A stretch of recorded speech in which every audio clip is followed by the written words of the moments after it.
Welcome to today's short and sweet video, how to pull up a boat on shore. Stay tuned. Woo! Banshee boating, baby! Very good. Close. Banshee boat for everything boating. These maneuvers could be dangerous if not operating the boat properly. Do so at your own risk. Make sure to always have boating safety equipment, pleasure craft license on board, and always wear your PFD. Be conscious of those around you. Respect the shared waterway. Remember, never drink alcohol on boat. Always play safe on the water. The purpose of today's video is just to show you how to pull up your boat on shore with no dock.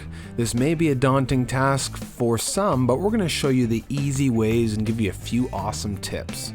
Number one tip is always wear your PFD. It's a very important thing. You might disregard it and say, that's never going to happen to me. I'm never going to get flung out of my boat, but you just never know. And if you have it on, it's going to make your chances of survival much higher. So the first tip I have for you here is to use your paddle. Always have to carry paddles in your boat. So you use one of your paddles to push you out into deeper water. And you can also use the paddle as a measuring device to make sure the water is deep enough to start your engine. Because you wouldn't want to hit your engine or propeller or really scrape up the bottom of your boat on any rocks or any obstacles underneath the water. So once you propel yourself in deeper water, then you can just get situated and you can trim your motor down and you can start it up, verify that everything's working properly, and then take off.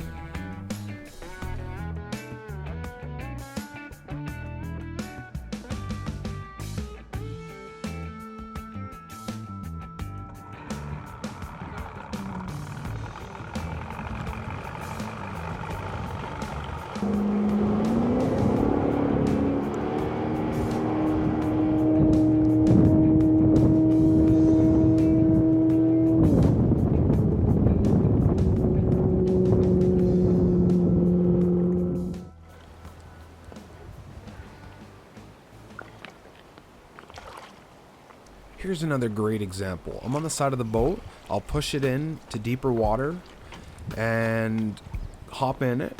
Use the paddle to push out to make sure that we're in deep enough water, at least 2 to 3 feet, and in an area where there's no obstacles. And then we can just trim down and take off. It's that easy. Daddy.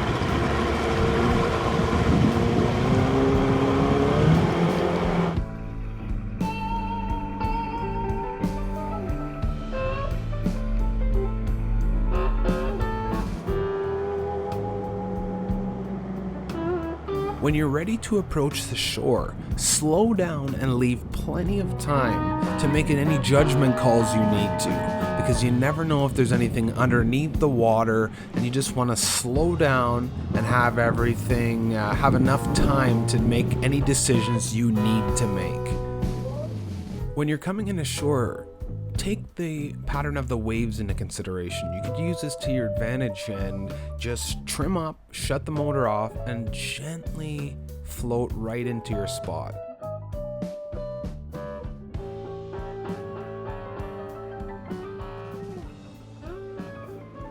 So we're going to check out a couple examples.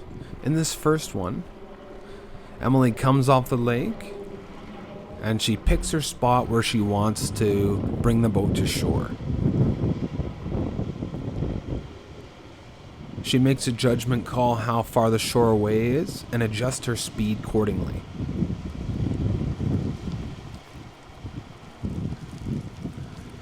As she gets closer, she's basically just going to trim the engine up and shut it off, just so it doesn't come anywhere near the rocks.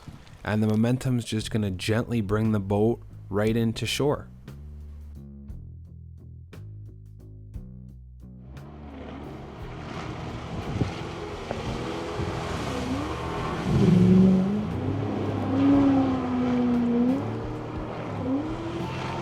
So let's check out the second example. I pick a place on shore and I decide where I want to go, taking into consideration the waves and how the boat's moving. And I already know if there's any underwater dangers, which there isn't. And I I get on speed, get to the right speed, just barely flowing, let the boat drift in. Then all I'm gonna do is just trim up, and I'm gonna let the waves gently bring me in. You know, make a judgment call. Do this at your own risk, but also, you know, if the water's too rough, don't do this. And if there's any sharp obstacles, sharp rocks, maybe don't do it either. If there's sand, obviously that's gonna be perfect. We're gonna do some great stuff. We're gonna do some drone shots, new lakes. We are only striving to get 4K shots. I'm gonna try and get the best sound and the best video in every single video to come, and make it better and better every single video that I make. So hopefully you subscribe right down there, because every video that comes out, you are gonna be happy with. Woo! Banshee boating, baby!